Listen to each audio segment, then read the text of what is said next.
Madridistas, welcome back to the channel. Just a really quick update on some of the news that's been going around. I thought I'd discuss with you guys.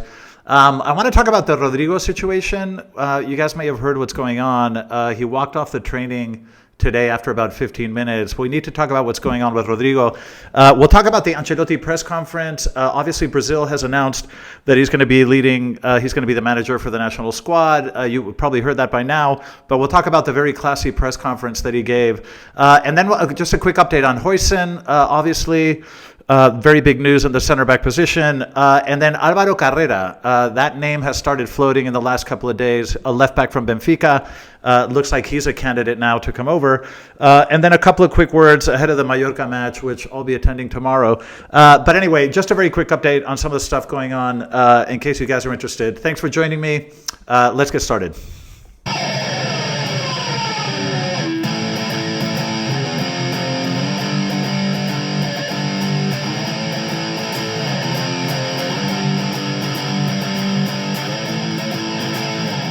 Madridistas, welcome back. Okay, let's just get caught up on some of the latest news. But before we do that, just a little housekeeping relating to the channel. I have to mention this. I get a lot of Barca guys coming on my channel, and some of them are nice, some of them are not. And somebody said, why do you hide users that are very critical of you or what you say? And that is simply not true. Okay, I've had Barca people come on the comment section, and if they're polite, I'm very happy to engage them as long as it's civilized and polite.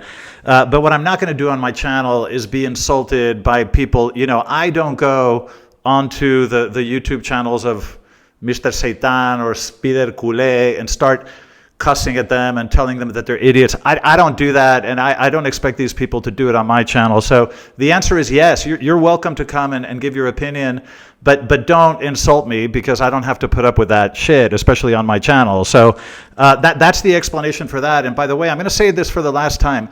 It is not my fault that your club bribed refs for 20 years, because they've admitted it. By the way, I'm not making this up. The club has admitted it, and a judge has said that there is ample evidence of corruption, which is why they're investigating it, and Barca has admitted to making the payments.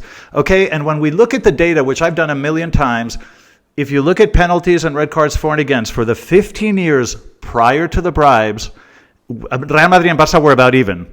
The moment the bribe started, the statistics went completely crazy. Real Madrid went down, Barca went crazy, and Barca has had the best referee decision tally of any club, not just in Spain, but in all of Europe for the last 20 years. And I have demonstrated this with statistics. It's not my fault that you guys paid refs and that the statistics went crazy in terms of calls from the moment you started paying millions of dollars to the referees. That's not my fault. And you don't have to be Columbo to see that something is wrong here. So don't come on my channel and insult me for stating mathematical facts and things that your club has already admitted to.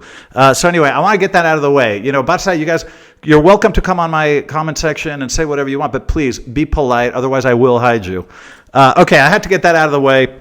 Now let's talk about the Rodrigo situation. Okay, he didn't get any minutes against Barca, and we knew that he had a fever the prior week. And the reason that the club Ancelotti gave for him not playing any minutes at all against Barca was that, he wasn't really in shape, that he hadn't trained properly during the course of the week. My only question is, if that is true, then why was he on the bench?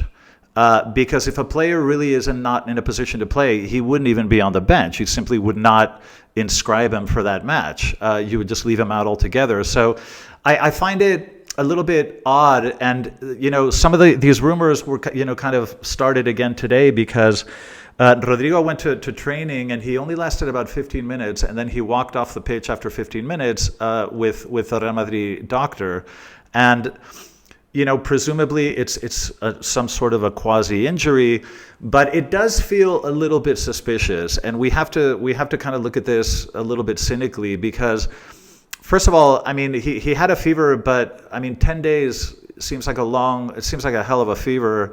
It seems a little bit odd. And it seems a little bit odd that if Ancelotti has called you to be on reserve for a match, but then you're not able to play, that sounds a little bit strange to me. So there are rumors going around here that Rodrigo is trying to muscle the club into allowing him to be sold. Now, I can't confirm any of this. Nobody really knows, and the club hasn't made an official statement.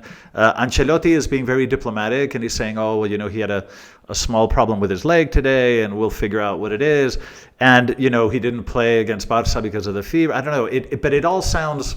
It does sound a little bit fishy. So I think it's something that we're going to have to keep our eye on. And, you guys have shared your comments, on the comment section. And I know a lot of you have conflicted thoughts about this. He is a wonderful player. He's done a lot for us.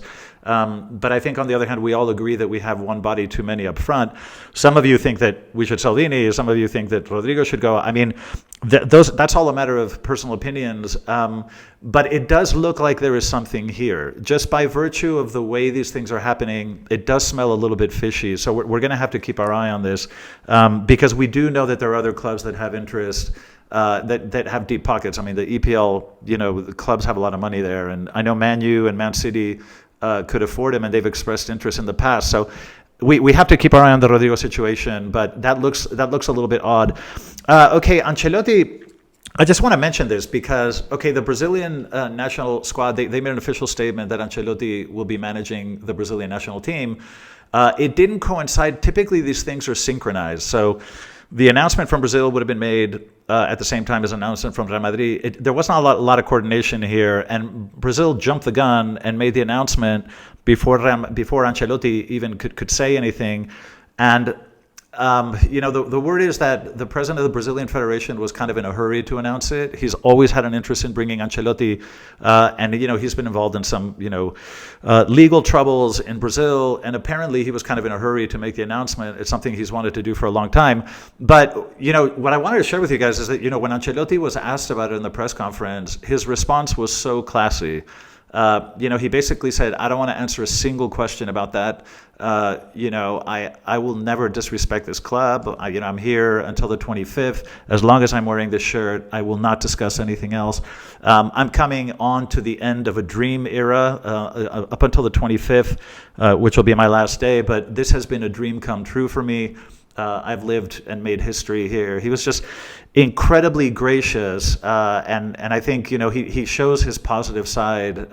Like I say, he's a wonderful brand ambassador for this club, and I think he'll be linked to Real Madrid on an ongoing basis going forward because this club really loves him, and like I say, he really deserves our respect because of his conduct. It's another thing that's interesting is that he mentioned that. The only thing that he would say is that Real Madrid has been very cooperative in terms of allowing him to leave and the dates, the timing, and the terms. That Real Madrid was very, very cooperative in terms of accommodating Ancelotti. And I think it's just wonderful to see when both parties behave, in such a classy manner with mutual respect. It's really, really cool to see. But anyway, Ancelotti is headed to Brazil, which will be obviously interesting to watch. In terms of transfers, now the Huijsen thing is still hot and heavy. The press here is still talking about it. We're competing apparently with Chelsea. The sticker price for this guy apparently is 50 million.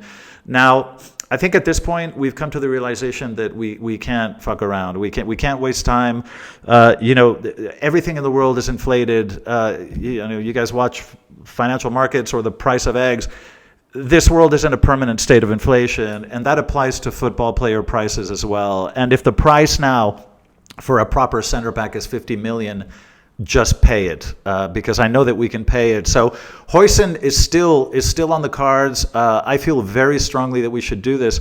I've watched him play, but not enough to have a very authoritative opinion about his play. He looked good to me the few times I've watched him play. But I can't really give a comprehensive But if the Real Madrid management team like him, especially Yuni Carafat, who has a very good eye, if he passes that test, then I do think he's probably worth it. So I think we should go forward with it. Lord knows we need a center back.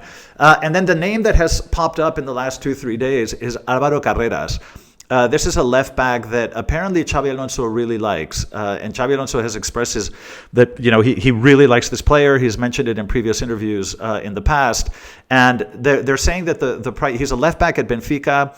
Now, this is a player I definitely have not seen too much of, so I can't give you guys an educated opinion. From what I hear, he's very good going forward, defends well, but is very good going forward. I think that if you're an old Real Madrid veteran fan like me, and you've watched Roberto Carlos and Marcelo, it's a very high bar, and I think it's a very difficult position to fill because after Roberto Carlos and Marcelo, it's just, everything feels like a downgrade.